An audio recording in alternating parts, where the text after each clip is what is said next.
Добар ден. Во оваа зграда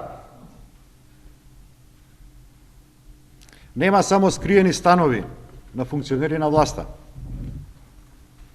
Оваа зграда на ВМРО ДПМН крие и други тајни. Иво Павлов, телохранител на премиерот Никола Груевски и воедно близок роднина, девер, на претеничката на ВМРО ДПМН од Виница Елена Павлова, исто така дошол до стан во зградата на ВМРО. Според овој имотен лист, број 56467 за катастарска општина Центар 2, телохранителот на премиерот Иво Павлов, заедно со својата сопруга Виолета, склучиле договор за купување на стан во зградата на ВМРО пред 3 месеци, и тоа во ноември 2013 година. Овде, каде што становите изнесуваат помеѓу 100 и 200.000 евра. Значи, не стануваат само функционери на ВМРО ДПМН до скапи станови во центарот на Скопје за време на владењето на оваа партија. Тоа го можат и службите на нивното обкружување.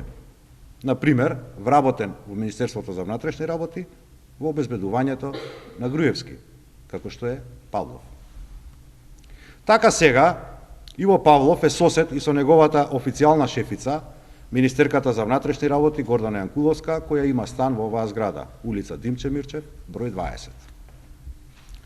Сега ќе откриеме и други релации на Иво Павлов со Груевски, Јанкуловска и врвните функционери на ВМРО ДПМН, што можеби, само можеби, му помогнале да дојде до пари за стан во центарот на Скопје. Токму Иво Павлов, телохранител на Груевски, е еден од основачите на познатата фирма Аналитико АИ во 2005 година. Заедно со Ален Зекиров, поранешен телохранител на директорот на Управата за безбедност и контраразузнавање и братучет на премиерот Сашо Мијалков, во која што, како што е познато на јавноста, работеле дел од високите функционери на ВМРО ДПМН: Гордана Јанкуловска, Мартин Протуѓер, Милејана Киевски, Канчевска Милевска, Александар Бичиклиски. Фирмата, со која што е поврзана афера за склучениот договор со Телеком за маркетинг услуги и дистрибуција на сим картици, што беше предмет на истрага и на странските истражни органи. Значи, Иво Павлов, телохранител на премиерот, девер на пратеничка во власта, газда на Аналитико, сега и сосед во функционерската зграда на ВМРО ДПМН на улица Димче Мирчев, број 20. Ова ли е формулата за доаѓање до станови во центар од најмалку 100.000 евра? Да бидеш газда во фирма на власта, телохранител на премиерот и човек од обкружувањето на фамилијата. Стамбената треска, која почнува од врвот на власта, се шири. Што уште крие зградата на ВМРО во центарот на Скопје? Благодарам, повелете со прашање.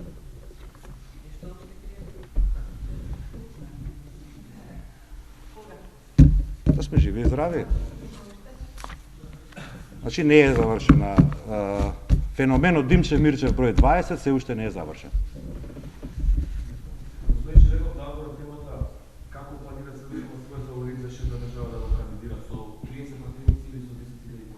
Сите опции се уште отворени, нити едната, нити другата се проблематични за СДСМ.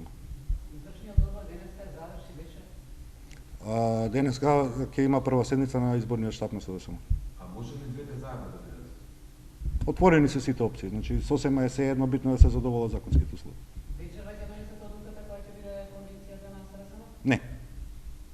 А се знае датумот или се уште? Не, значи, како што веќе ви кажавме, Централниот одбор ја делегираше својата надлежност на извршниот одбор да биде определен датумот за одржување на конгрес на кој што ќе биде утврден кандидатот за председател на Социјалдемократскиот сојуз. Како го коментирате денешните протести на случајци? Тоа е за жал група на луѓе која што власта упорно одбива да излезе во пресред. На неколку пати Социјалдемократскиот сојуз понуди решенија, законски решенија во собранието на Република Македонија, која што владеачката ВМРО ДПМН ги одби. Тие луѓе се едноставно луѓе на кои што ние како социјална држава мора да излеземе во пресвет. А јас пак за председател. Имате ли увид колку кандидати би можеле да дојдат како предлог на седницата на извршниот одбор, кој што после ќе оди како предлог за конгрес? Значи, во рамките на внатрешната статутарна постапка, општинските организации можат да предложат кого сакаат за кандидат за председател. Не знам и кажете ми колку има. Се уште е активна, не можам да ви дам дефинитивна бројка, бидејќи се уште е активна таа постапка. Можно овој викенд да биде конвенцијата? Може е. Не, конвенцијата не се, може да се определи точно датумот. Благодарам и на вас.